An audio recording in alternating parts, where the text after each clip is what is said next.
যে তিন শ্রেণীর মানুষ জান্নাতে যাবে না, তার মধ্যে আপনি একজন, যে হলো দায়ুস। বেটি তো আপনার, জবাব আপনাকে দিতে হবে। মেয়ে আপনার, জবাব আপনাকে দিতে হবে। মেয়ে আমার, জবাব আমাকে দিতে হবে।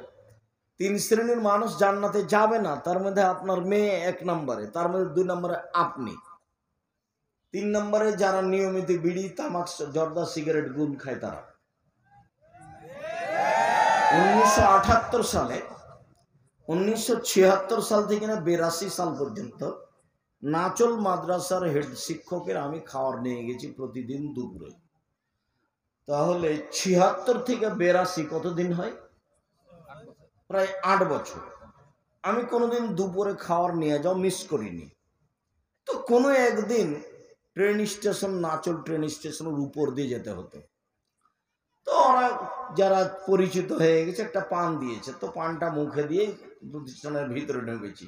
আমার মুখের উপরে পড়েছেন মৌলানা শীষ মোহাম্মদ, যার খাবার নিয়ে যেতাম। দেখে বলছো, আমি তো মনে করছি তোর বাড়ি দেবে না করে পড়াশোনা করবি, তুই পান খাচ্ছিস, পান খাই বেড়াস। চাঁপাই নবাবগঞ্জের মানুষ তো, বলছে পান খাই বেড়াস। তার এটা উনি খারাপ মনে করলেন।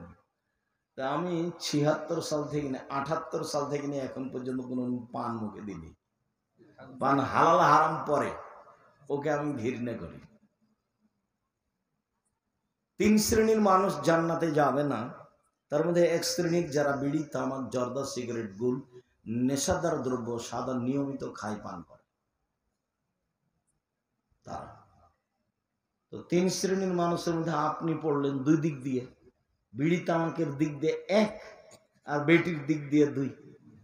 মেয়ে তো আপনার, ঘুরে বেড়াচ্ছে, এই বোকাম, এই শরম করো না কেন? লজ্জা হয় না কেন? তোমার শরম হয় না কেন?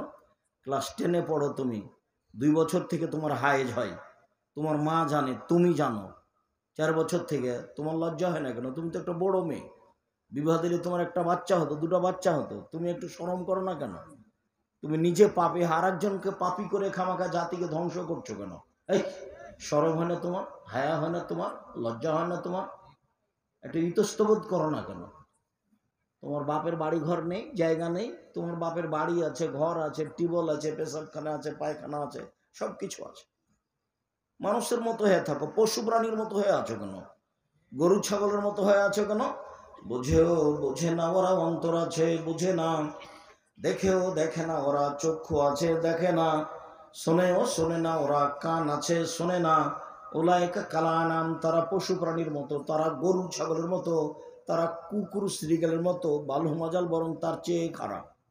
যারা বুঝলে বুঝবে কিন্তু বুঝতে চায় না, যারা শুনলে ভালোভাবে শুনতে পারবে কিন্তু শুনতে চায় না, এই মানুষগুলিকে আল্লাহ বলছেন গরু ছাগল কুকুর শ্রীগালের মতো। তবে আল্লাহ কুকুর শ্রীগাল বলেননি, বলেছেন যে কুকুর শ্রীগালের মতো। কেন? কুকুর শ্রীগাল হারাম খায়, কোনোদিনই ছাড়তে পারবে না, আর মানুষ ইচ্ছা করলে ছাড়তে পারবে। এই জন্য আল্লাহ বলেননি যে ও কুকুর শ্রীগাল, ওকে বলেছেন যে ও কুকুর শ্রীগালের মতো। আবার বলছেন যে ভালো মাজাল বরং তার চেয়ে খারাপ, মানে তার দুর্বল সাইড উল্লেখ করা হলো।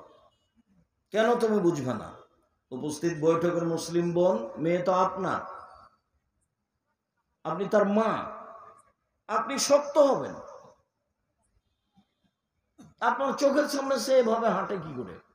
আপনি তার মা, আপনি তাকে দুধ খাইয়েছেন, আপনি তাকে প্রসব করেছেন, আপনি তাকে লালন পালন করেছেন, আপনার চোখের সামনে এভাবে ঢং করে বেড়ায় কি করে? আপনি মা হিসাবে জিম্মেদারি পালন করবেন না?